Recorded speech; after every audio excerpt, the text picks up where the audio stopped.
Hello everyone, and welcome to another beer review. Now, today, we're not on any lagers from the Czech Republic, we're not on any lagers or beers from Germany, we're not on any lagers at all. We're back on an ale, which is good because we're getting into ale season, and I'm just back from Scotland, and I was looking to get some Scottish beers again. But I was looking solely for darker ones, and I think I managed to get around about 8 beers that were kind of darkerish. But it's unbelievable how many IPAs and how many golden ales and blondes and everything else that are sold in Scotland. I tried to get other Arran brewery ones because we did an Arran blonde, which was quite nice, but unfortunately it seems to be the only one that the supermarkets sell. They don't seem to stock any of the other ones, so I'll have to try and see if I can get some from their website, which is a bit disappointing. But I did get some other ones, but they're all kind of darker ones. Amber ales or darker. And I try to go for the kind of more darker ones as much as possible. I've also got some strange kind of donations that have come in. A good kind of mix match that's come in from Adrian. Some are kind of, how would you say, kind of off in a right angle tangent, things like that, which is good because, again, like I say, is he buys beers that I probably would maybe slightly kind of walk past and not really consider. So we'll see how they go. So we will still be doing the Czech beer series. We'll still be doing the German kind of festival beer series that we kind of started, but we'll also be kind of getting back on the ales, and there'll be a good kind of mixed match because we're getting to that. But at the kind of almost mid-October, and the temperature is starting. Bloody dogs are kicking off now. Look at that.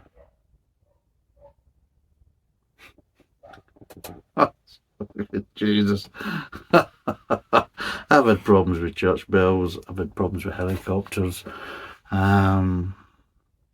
Cars, God knows what, and the dogs are now back at it. They're doing their bloody chorus. But anyway, so we're back onto the ales, which is quite a good thing, and we will obviously have a lot more ales coming up, and we've got some really good ones. We've got Yorkshire ones coming up, we've obviously got some Scottish ones coming up, but we've also got some nice ones as well. I'm just looking at some of them thinking, yeah. But anyway, I hadn't forgotten about this. So we're on the Fuller's 1845, which was the 105th anniversary ale, and it was first brewed in 1995. Aye. So there you go. So yes, it's a bottle conditioned ale matured to perfection for 100 days. It's 6.3%. It is bottle conditioned, so I've got to be careful. Don't shake it about, Graham, and careful when you're pouring it. And there's a little spiel in the back. It was first brewed in 1995 to celebrate our 150th anniversary. This bottle conditioned recipe is inspired by the original Fuller's brewing books. The amber malt and golden hops combine to create a delicious fruit cake aroma. As this beer is bottle conditioned, we recommend it is stored upright and poured carefully.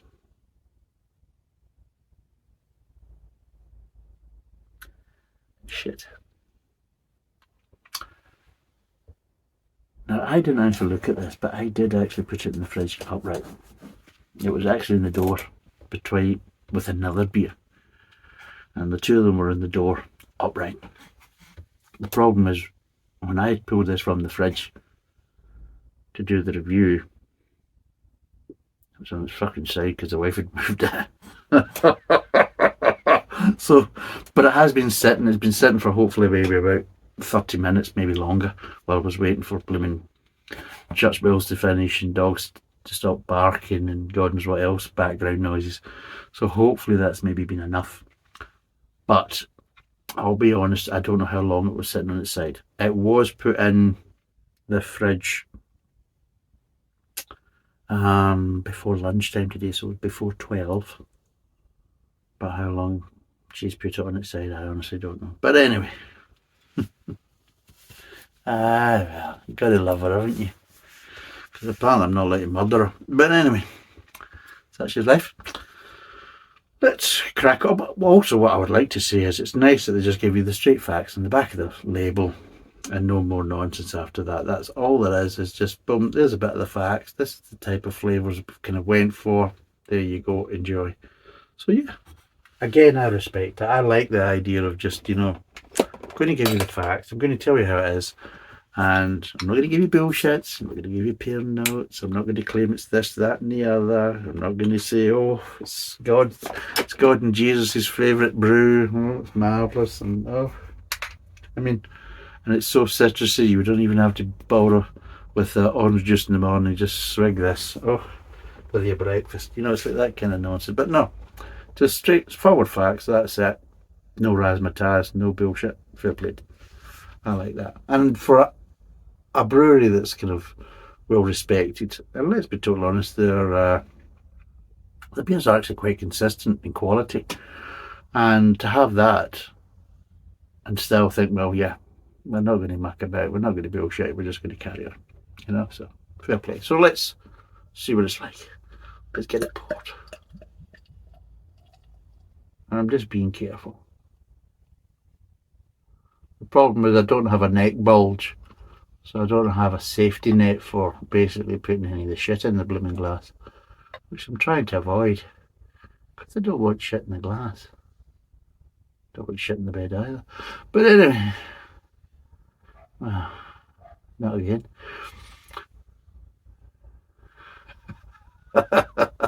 You're probably all thinking, you're talking about shit in the bed. So yes, I'll maybe get a wee bit away with a little bit more chance in it, but I think it's okay. I can't see any kind of stuff draking in. That's not too bad. I'm trying to think if I can see anything in the bottom there, but let's see. But as you can see, it's a nice dark amber with a little bit of redness. This is for people in the podcast that can't see what it is. It's a nice, good standard foamy head, maybe about half a finger, but a good foam to it. So it is. It's a nice foam to it, and yeah, it's a nice kind of fairly clear beer. And overall, it just actually looks quite nice. Looking at mine, yes, it's a kind of dark amber with slightly kind of red. It's almost kind of reminiscent to a kind of an Irish red ale, that kind of thing, or maybe a ruby. But yeah, I would call it more of a dark amber. Smell wise, go straight away malt. Hello there, sailor. Malt. But what I'm also getting is a good malt aroma, but coming straight in behind it, coming right in behind it, just right in behind it, I'm getting floralness. So I'm getting floralness, I'm getting a nice level of malt, a little hint of sweetness. But again, going by what they were saying, it's a case as though, with what they said in the bottle, if I can remember rightly, it was nice amber malts and golden hops. There you go. And it's a case as though you're smelling that. It's in the aromas. It's not as a case as they're saying something and you think, well, I'm not really getting that. I'm not really getting anything, whatever. Let's hopefully it'll taste it because I'm not getting the aromas. I'm getting the aromas of it, which is a good sign. And of course, it just kind of, you're smelling it, you're thinking, well, they're saying I should be getting this. I'm smelling it and thinking, I'm kind of getting that. And it's a good sign for things to come. Which, take note, a lot of breweries, if you're going to say that it's got this bloody aroma, well, there's a thing that somebody basically pours it and then has a sniff, think, well, I can't smell half the bloody shit you're saying. And then, better off not to put it on the label then. Just say, well, let's see what you can smell.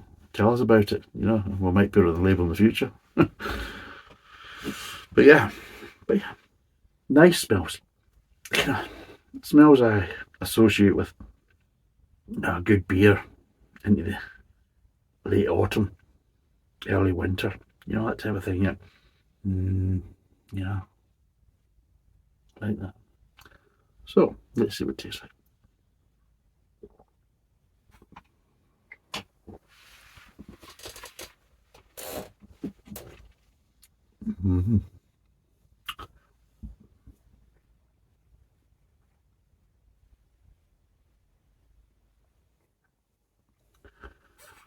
Interesting.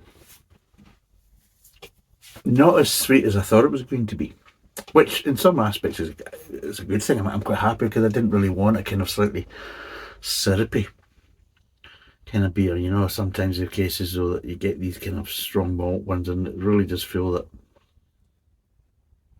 you know, you've topped it up with a bit of unfermented hops, wort.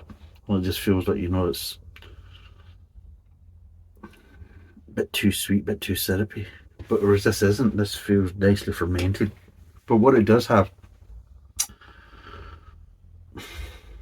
you're getting the malt flavours coming through, but you're also kind of getting it kind of to balance up. You're getting two different styles, two kind of slightly levels of bitterness. You're getting a bit of hoppy bitterness, but you're also getting a bit of kind of what we call malty bitterness. And yeah, it's coming from obviously slightly darker roasted malts that's giving it, and it's ever so slightly kind of burnt sugar, kind of slightly molasses edge, slightly trickly edge. And yeah, you know what it reminds me of? Now,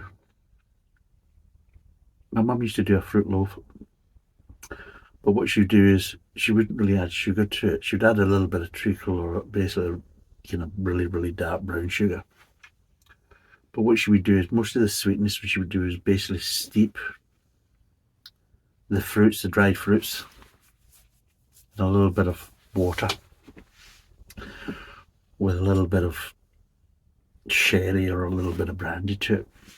And then what it would do is it would draw the sugars out, which helped to kind of disperse that kind of sweetness and flavours throughout the actual fruit loaf. And I mean, it was a really good fruit loaf. But it was one of these ones where, as the cases, it could go, you know, I mean, you could use it for slightly savoury or you could use it for sweet. So it would be great with a bit of butter and a cup of tea. Absolutely fabulous. So it would be. But you could also basically have it without the butter, with a little bit of cheese, and it would really go well with a nice kind of cheddar, nice mature cheddar, or maybe a nice blue cheese and something like that, and it would just go quite well. And it reminds me a bit like that, where it's got the little bit of fruitiness, it's got the malts and everything else, but it's quite a controlled sweetness and a nice level of bitterness, and it just kind of feels like that. And yeah, I know I'm talking, when I'm saying a fruit loaf, I'm not talking about kind of like say raisin breads and all these type of stuff, or sultana breads. I'm talking about a kind of a fruit loaf that's done more like a kind of cake. But that's just how sad I am, because I actually used to make it. But it's kind of mixing the hob basically, though. So the batter is kind of done on the hob, not just kind of mixed cold into a bowl, and then of course it's put kind of warm into the tins, and then, you know, floured and butter. What the hell am I fucking talking about? Fucking baking. But anyway, you know what I'm trying to say. But yes, so it's more of a traditional British fruit loaf. You know, they'll do in Scotland, they'll do in Yorkshire, all these kind of places, you know, all the ones where it's good traditional cooking and that type of thing. But yeah, and it's got that kind of feel to it, kind of, you can just see it's got a nice bit of feel tradition to it. And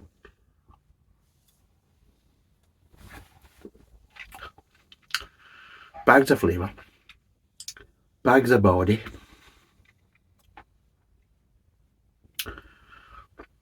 a good level of bitterness at the end. But like I say, it's two different styles of bitterness, so it's like kind of layered, kind of two layers of bitterness, and it just kind of works well. And just almost, I mean, it's amazing for such a lighter kind of beer. I mean,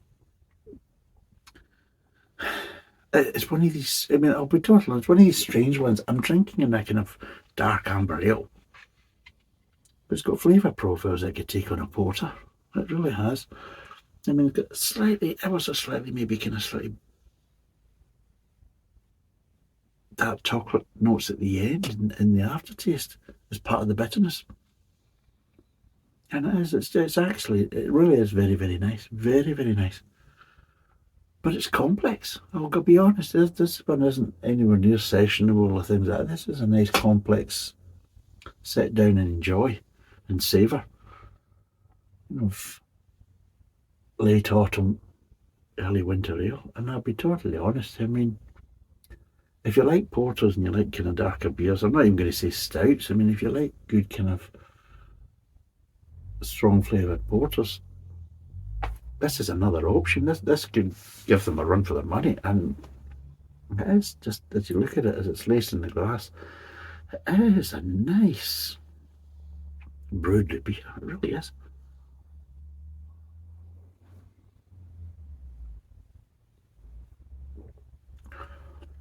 It is. Nice. But anyway, let's break down some of these flavours.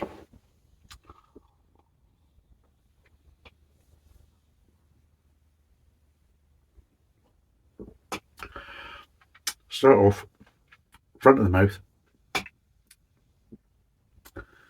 you're getting at least 2 layers of malt coming through straight away. You're getting maltiness. You just taste it, like boom, you're getting maltiness. And then it starts that clarity. There's a kind of clarity come through, and you start realising, wait a minute, there's 2 levels of malt here. With a little bit of sweetness, not too much, just a little bit of sweetness. And you probably expect just when you initially get hit with the malt, you're going to get more sweetness than you probably think, you actually do. But it does, it's just like, oh, there's maltiness. You think, here we go. Oh, there is sweetness. But before you notice the sweetness, you can notice that the malt flavours slightly separate. And you start realising, oh, there's 2 layers of malt here. There's a darker, slightly better edge malt. And there's a kind of medium malt there. That's it's kind of strange because maybe slightly toffee-like, so you get slightly toffiness, and it's linked with this kind of light sweetness. And I'm saying light sweetness, there's nothing really kind of heavy in the sweetness at all in this, which you might think it would be, but it's not. That's what I'm saying, it's more like a porter from that. So yeah, so you got the kind of medium malt linking with the sweetness, but you have this kind of slightly darker bitter edge just sitting above it, and the grain is kind of in between these 2 malts that's sitting there. But you're also just getting ever so slight accents of hops, just little accents of floralness, and it moves on to the kind of mid-tongue.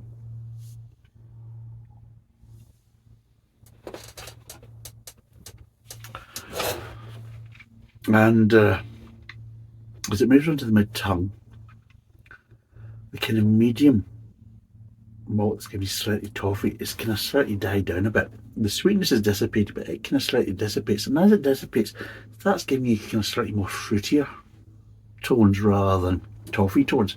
So it kind of changes a little bit in the mid-tongue. And that's when you start to kind of notice this, like they're saying, it's a bit more like a kind of a fruit cake, the dried fruits. And this is the bit that really kind of reminds me of my mum's fruit loaf, because there is that kind of slightly fruitiness. But again, it doesn't have the strong sweetness that you maybe think like you get with a fruit cake, like a Dundee cake or something like that. It reminds me of my mum's fruit loaf, that there is a bit of sweetness there, but it's not overly sweet. But you still have these little accents of bitterness and ever so slightly light floralness as well. So this is all going on in the mid-tongue. I mean, it's a complex beer, but the flavours all work together. It's not like they're clashing together or it's too busy that sometimes you get where people try to get the flavours in, but they just don't get the balance right. It's exactly balanced. But it's interesting because as you're drinking, you're just noticing all these little different flavours, and they're all nice in their own kind of right, but they're also just nice together as well. They're not as if they're clashing or fighting each other to try and get kind of, attention and things like that. And it's just nice. And then it moves on from there to the aftertaste.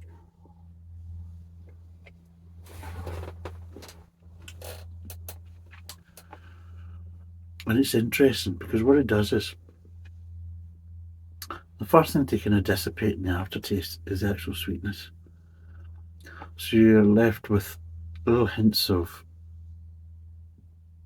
dark malt, dark roasted malt. You're left with the kind of fruitiness of the kind of medium malts, medium roasted malts. And I would say that the floralness is just slightly kind of dissipating as well. But what it does is, because you've got these dark roasted malts, they're starting to take on a little bit more bitterness in the aftertaste and giving you almost kind of dark chocolate edge. I mean, I'm not saying it's like, really strong bitterness and dark chocolate, but you're just getting ever so slightly dark chocolate tones because of that, because that sweetness is just kind of slightly dissipating. This is giving you a slightly dark chocolate edge, but you're also still have that little bit of fruitiness from the mid malts, which is nice. And yeah, just light floral, just slightly, because it's dissipating. So the sweetness is dissipated first, then the floralness, and you're just kind of left with these kind of two malts, but they've slightly changed a wee bit. So you're still getting the fruitiness from the mid one, but just because of the sweetness, it's kind of backed off now. It's just adding that little bit of more of a bitter edge, and it is slightly kind of dark chocolate emulating. And yeah, it's a nice beer. I would say, yeah, a really nice beer.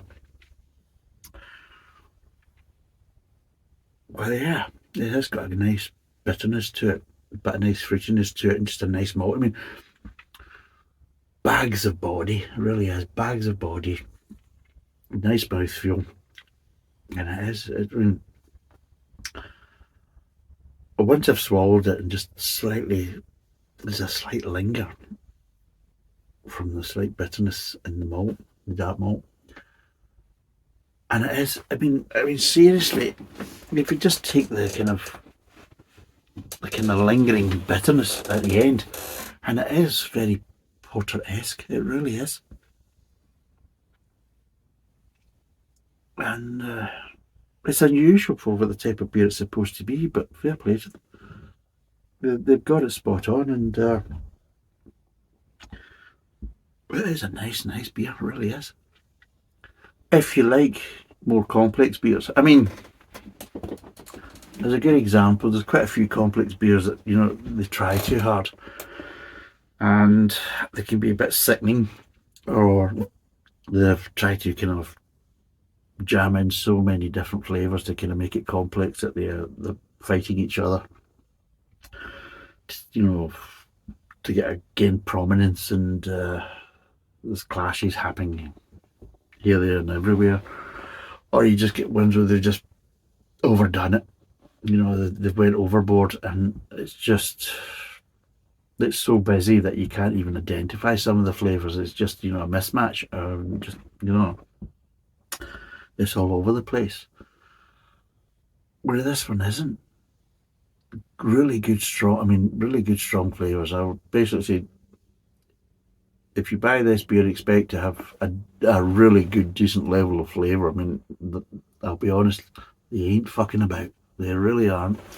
There's really good, strong flavours, but they're clear and clean. This is the thing that I quite like about Fuller's.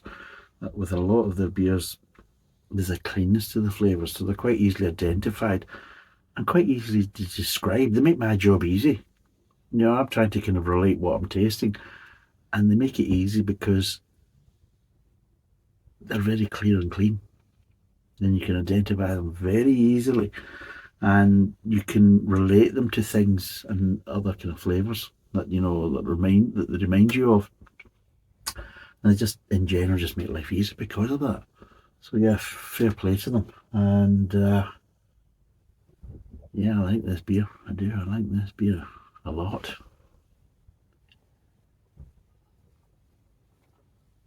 I'm sitting here. I don't know what temperature it is, but it's starting to get a bit on the chilly side. It's not the warmest evening, and this is just really pleasant. Sitting out here with a nice beer with plenty of flavour, and it's very enjoyable. And you can just see As you,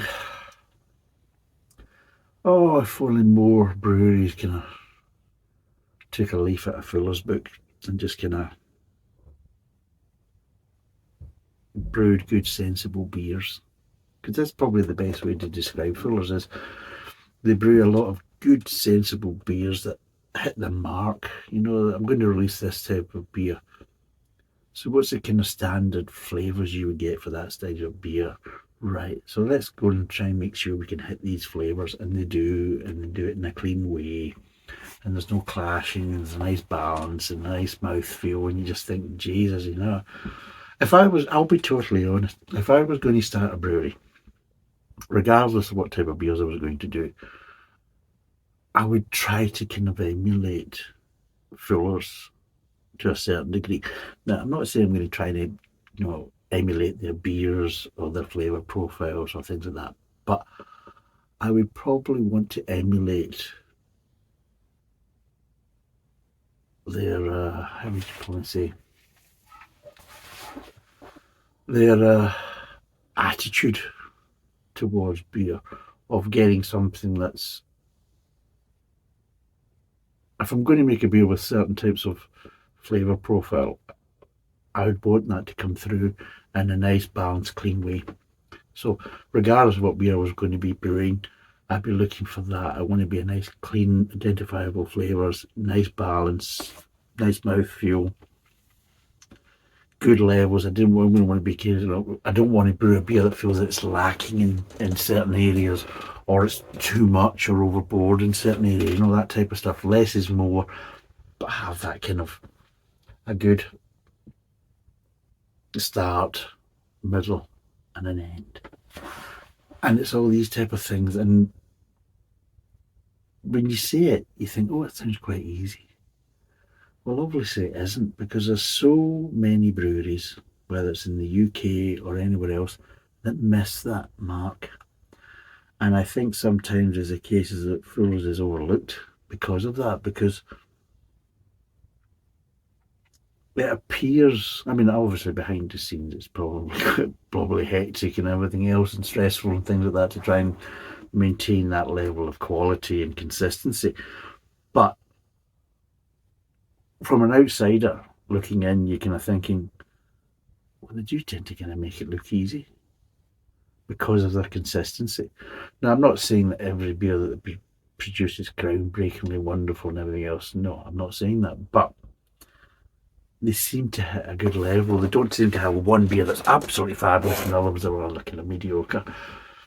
There's a good consistency that, yeah, it's kind of, they understand, it's subjective. So some beers are more popular with some people than others and everything else. But overall, within the Fuller's range, whatever beer you're drinking, whether you think it's a really good beer like this one and you think, oh, this hits mark and it's my type of beer.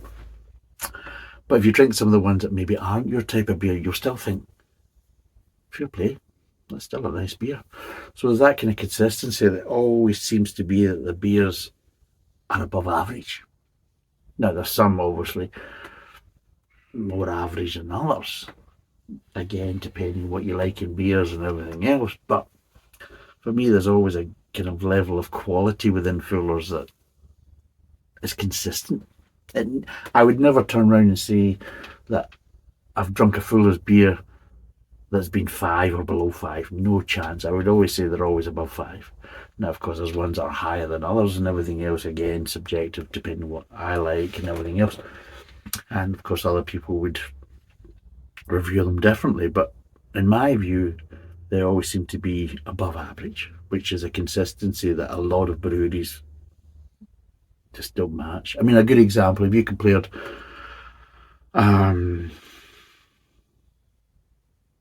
say Black Sheep or Theaksons is a good. No, I like Theaksons. I like some beers from Theaksons, and I also like beers from Black Sheep. But there's also beers from Theaksons I'm like, no, you missed the mark with that one. It's not good enough, not to your usual standard. If you can produce beers like Old Peculiar, and then you're producing that, you think, no, nowhere near the same level And then, of course, you look at Black Sheep there, you can do Rig Welter and everything else, and then you produce your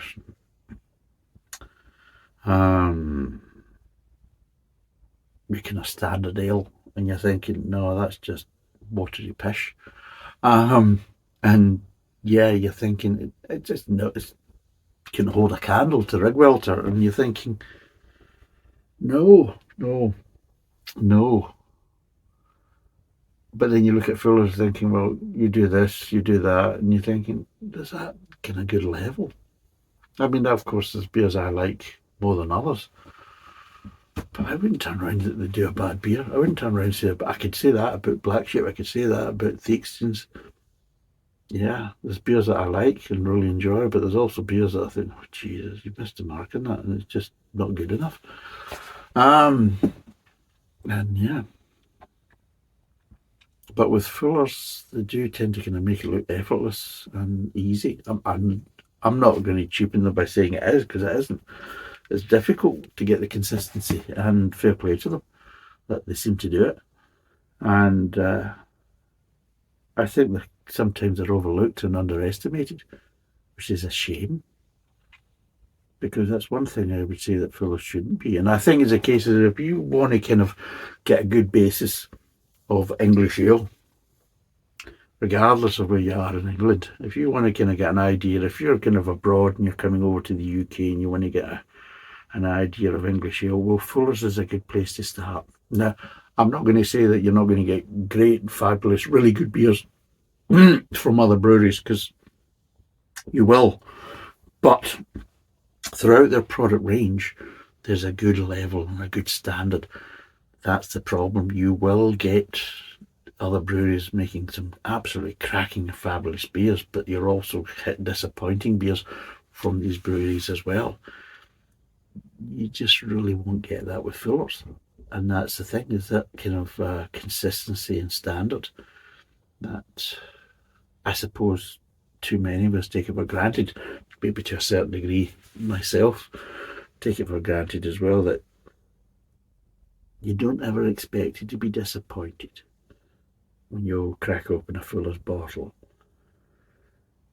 You might not be looking to be wowed every time, but you don't ever expect it to be disappointed. And I think that's one of the great things about Fuller's, and fair play to them. And especially coming from London and everything else, and the constraints that brings with a lot of different parts to it, that they can still keep producing damn good beers. And this is a damn good beer, by no mistake. So what would I give this out of 10? Oh, just take a sip there, and it's just flavours galore. It is a cornucopia of flavours in the mouth, but nicely balanced, nice, easily identified. It's just, it does it make reviewing beers like this make my life easier, because I'm tasting a good beer. It's easy to identify the flavours. It's easy to identify the aromas. There's no bullshit or crap in the label. And I'm thinking, Jesus, all the things I mark beers down, Fuller's make it easier not to mark it down. The problem is, though,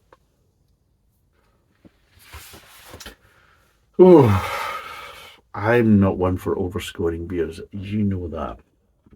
I'm quite harsh on beers. And not because there's any kind of arrogance or whatever. I'm hard on beers because you're asking people to pay money. And if you're asking more of a premium price for beers, then when you're tasting it, you've got to feel that you've actually made the effort. And a lot of times, sometimes I hate when you basically charge, for a beer, and you describe it as this, and then you taste it, you're thinking, well, it doesn't taste like how you've described it. And it actually, to a certain level, tastes like you haven't really made the effort. It's a bit half-arsed. And these are the type of things I go for. And especially if they try and make a celebration beer. There's nothing worse than you make a celebration beer and you're thinking, oh, here we go, a celebration, with a bit of effort. They really push the boat out, and you think, what the fuck is that? disappointing, lacking flavour, or it's imbalanced, and you think you've fucking done an half-assed job here, but you're wanting premium money because you put celebration in the fucking label. Fuller's put celebration in the label. It's a beer to celebrate their 150th anniversary, and you can taste they've made an effort. There's a difference. You can actually taste. You're thinking that you maybe charged a bit more money for it, but I can see you made the effort. I can taste the effort. I can taste the quality ingredients. You know, it's that type of thing. I can understand why you're charging this, because you haven't done a half measure, you haven't done a piss-arse job, you haven't cut corners. That's the difference. So in some ways it makes it easier, but in other ways it makes it more difficult. But for me, this is a beer right up my street. Not overly sweet, very kind of controlled level of sweetness, which of course they could have ran out of control, especially with the old kind of dried fruit. But good level of bitterness. So there's actually two levels of bitterness. A little bit of bitterness coming from the hops, but there's also bitterness coming from the malt.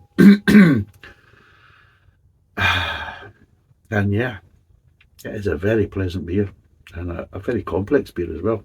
For this type of beer, there's a complex of flavour. Would I recommend it? Yes, I bloody would recommend it. And I'm going to give this, I'm actually trying between an 8 and 8.5. And I'm thinking, I mean, I would probably say it's between an 8.5 and a 9. And I'm frightened to go to a 9 because I'm always frightened to go that high. It's an easy 8.5, but it is bordering on a 9.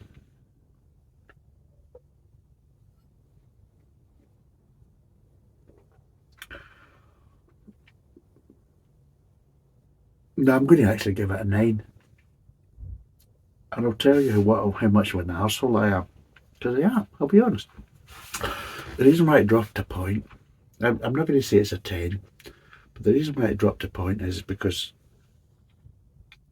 it's a nice complex beer with nice flavours and everything else, to the point is that it's not sessionable, so I can't drink many of them, and that's why it loses a point, because I'd like to. that's how much of an arsehole I am. So yes, I mean, its downside, it's its own worst enemy, that you made such a nice complex flavoured beer that's nicely balanced and everything else, but because of the good quality ingredients and the nice level of flavour you've got and everything else, that I just like it just that little bit more sessionable, just so I can drink more. I mean, I would probably say because of the flavour of this, you're probably talking about maybe drink 2 or 3 of them. You wouldn't drink any more than that, and even then you might want to space them out with other beers in between. And again, I mean, on a cold winter's night, especially on a school night, as we say, you probably have just one. You maybe want another one, but you think 6.3%. No, I'll just stop here. And it's like that. That's what you'd feel like. So that's why it's losing the point. I'm going to give it a 9. And that's how it's losing the point. Not in the beer itself and everything else. It's just my own kind of thing that it was just a little bit more session, but I would be turning this a lot. So yeah, fair play to them. A good flavoured beer with nice complex, clear flavours. And I would definitely recommend, give it a go, especially as the weather's starting to get a bit colder and the nights are getting darker. Get yourself a bottle, sit back. If you've got a roaring fire, even better. If you don't, well, set your slippers on fire and get wired in. That's my recommendation. I think if you like strong flavoured beers and you're into porters and everything else, never mind all you shitty plum porters that you're getting and all this other crap that they offer from Aldi and God knows where else, get yourself a couple of bottles of this. Take yourself on a journey of happiness, consistency, and good quality. So it's a 9 out of 10. Thanks for watching. Cheers, and bye for now.